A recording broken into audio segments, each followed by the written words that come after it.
سیدنا حارثہ بن وہب رضی اللہ عنہ سے مروی ہے کہ رسول اللہ صلی اللہ علیہ وآلہ وسلم نے فرمایا، ترش روح بد مزاج جنت میں داخل نہیں ہوگا اور نہ متکبرانہ چال چلنے والا۔ ترجمۃ القرآن۔ اور اس فرعون نے خود اور اس کی فوجوں نے ملک میں ناحق تکبر و سرکشی کی اور یہ گمان کر بیٹھے کہ وہ ہماری طرف نہیں لوٹائے جائیں گے، سو ہم نے اس کو اور اس کی فوجوں کو عذاب میں پکڑ لیا اور ان کو دریا میں پھینک دیا، تو آپ دیکھیے کہ ظالموں کا انجام کیسا عبرتناک ہوا۔ ترجمۃ القرآن۔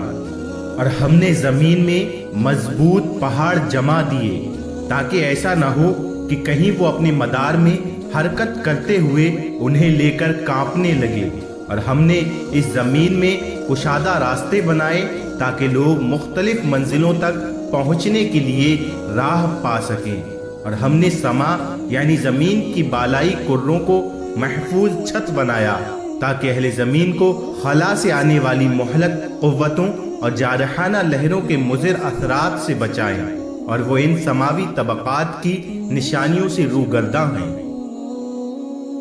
ترجمۃ القرآن۔ اور لوگوں میں ایسے شخص بھی ہوتے ہیں جو زبان سے کہتے ہیں کہ ہم اللہ پر ایمان لائے،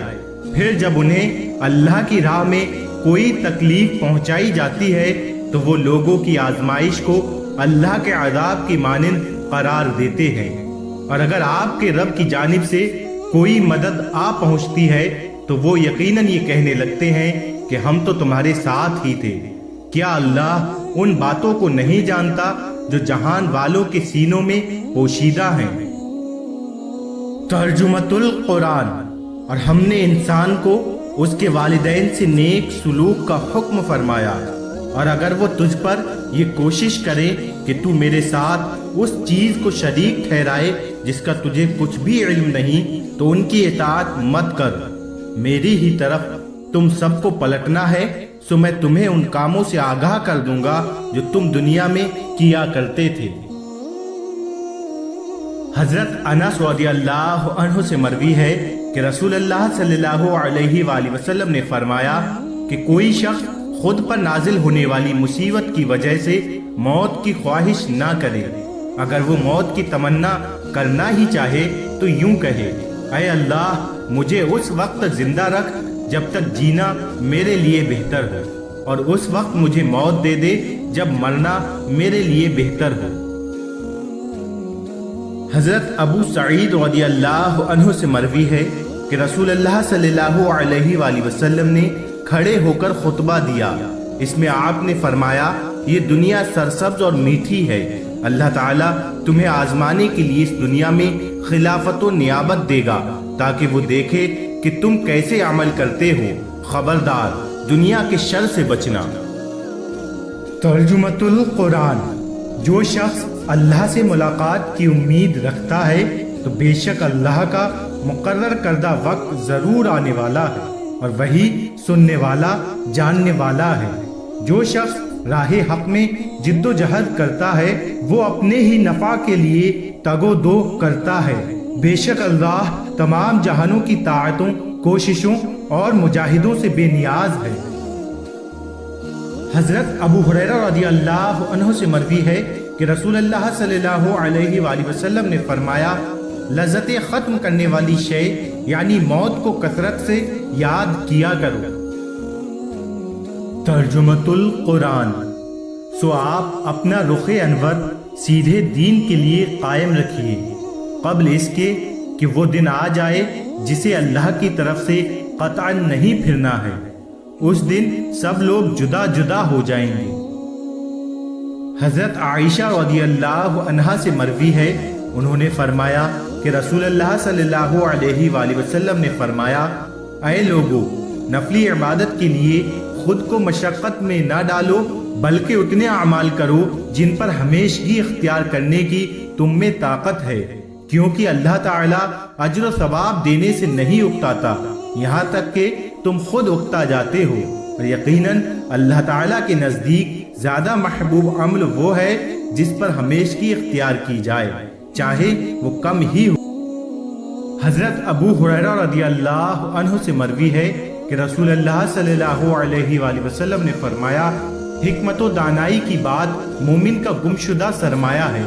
جہاں بھی اس کو پائے وہی اس کا سب سے زیادہ حقدار ہے۔ ترجمۃ القرآن۔ اور اس کی نشانیوں میں سے یہ بھی ہے کہ وہ بارش کی خوشخبری سنانے والی ہواؤں کو بھیجتا ہے تاکہ تمہیں بارش کے ثمرات کی صورت میں اپنی رحمت سے بہرہ اندوز فرمائے، اور تاکہ ان ہواؤں کے ذریعے جہاز بھی اس کے حکم سے چلے، اور یہ سب اس لیے ہے کہ تم اس کا فضل بصورت زراعت و تجارت تلاش کرو، اور شاید تم یوں شکر گزار ہو جاؤ۔ ترجمۃ القرآن۔ بے شک وہی بامراد ہوا جو نفس کی آفتوں اور گناہ کی آلودگیوں سے پاک ہو گیا، اور وہ اپنے رب کے نام کا ذکر کرتا رہا اور کثرت و پابندی سے نماز پڑھتا رہا۔ حضرت ابو بکرہ رضی اللہ عنہ سے روایت ہے، نبی اکرم صلی اللہ علیہ وآلہ وسلم نے فرمایا، تم میں سے کوئی شخص اتراتے ہوئے اور نیکی کی نسبت اپنی طرف کرنے کے لیے یہ نہ کہے کہ میں نے رمضان کے روزے رکھے یا میں نے تمام اس کی راتوں کا قیام کیا، بلکہ نسبت توفیق الہی کی طرف کرے۔ حضرت عائشہ صدیقہ رضی اللہ عنہا ایک طویل حدیث میں روایت کرتی ہیں کہ رسول اللہ صلی اللہ علیہ وآلہ وسلم نے اپنی صاحبزادی حضرت فاطمہ علیہ السلام سے فرمایا، رب کعبہ کی قسم، بے شک عائشہ رضی اللہ عنہا تمہارے والد کو بہت زیادہ محبوب ہے۔ حضرت ابو ہریرہ رضی اللہ عنہ سے مروی ہے کہ رسول اللہ صلی اللہ علیہ وآلہ وسلم نے فرمایا، اللہ تعالیٰ نے فرمایا، آدمی کا ہر عمل اس کے لیے ہے، اور ہر نیکی کا ثواب 10 گنا سے لے کر 700 گنا تک ہوتا ہے، سوائے روزے کے، کیونکہ وہ میرے لیے ہے اور میں ہی اس کی جزا عطا کرتا ہوں۔ ترجمۃ القرآن۔ تم میں سے جن لوگوں نے فتح مکہ سے پہلے اللہ کی راہ میں اپنا مال خرچ کیا اور حق کے لیے قتال کیا، وہ اور تم برابر نہیں ہو سکتے۔